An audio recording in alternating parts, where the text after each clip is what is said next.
Okay. Unfortunately, the Japanese version of the name of this game might actually give away what game it is. I hope you all recognize this game. Supeisu Invada? Space Invaders? Okay. So this is a screenshot from the arcade version. Can anybody name what in the arcade version of Space Invaders? First of all, anybody know what year? Roughly? Guess? 73 is too early, but we're getting close. 78 or 79 was when the arcade version came out. Late 78. Anybody, what was the one gameplay innovation? This was the first arcade game to feature this gameplay innovation. Not related to technology, just related to the gameplay.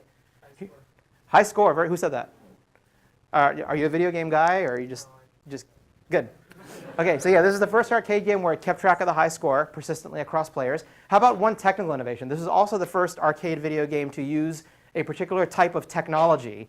And it wasn't the first game that looked like a video game, but it was the first one to be built around this new invention.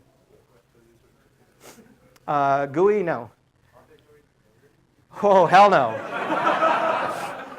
Think more primitive than that. I'm talking about hardware here. I'm talking about the kind of hardware that actually powers the thing.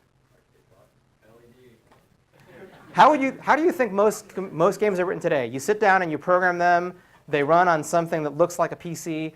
Before this game, arcade games were very close, very close. Most games before this were done and people know what TTL and CMOS are? They were done in discrete TTL and CMOS, like built with AND gates. This is the first game to use a microprocessor, the Intel 8080. Have you played Space Invaders? You know how it gets faster as there are fewer invaders? Do you know why that is? It's because the 8080 wasn't fast enough to make them all move that fast. I'm serious. So, okay, this is total. I'm not making this up. So I'll just have a short movie playing because I want to make a point about this.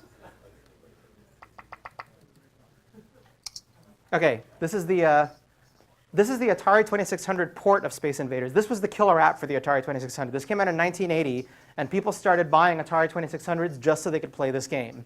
My question to you, and you can see the invaders are a little bit different in terms of the artwork, but you know, it's not a bad replica, actually.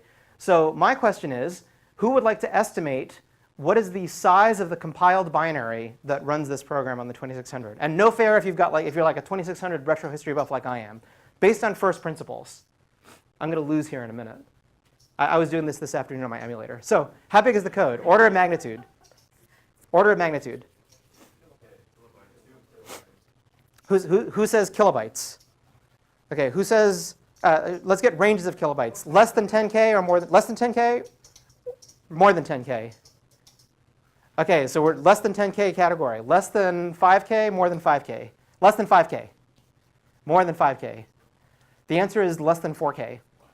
So in less space than it takes to put a silly picture of yourself on Facebook. This is Adventure by Warren Robinett, also less than 4K. I'm about to go kill a dragon over here. So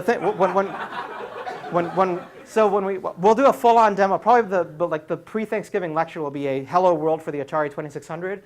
But the takeaway here is there was a time when programmer productivity didn't matter nearly as much as getting things squeezed into tiny amounts of memory. And that's an historical art that's worth knowing something about. So, this is Pitfall. We'll come back to this, but thank you for staying late. And we'll do a little pre-Thanksgiving fun lecture.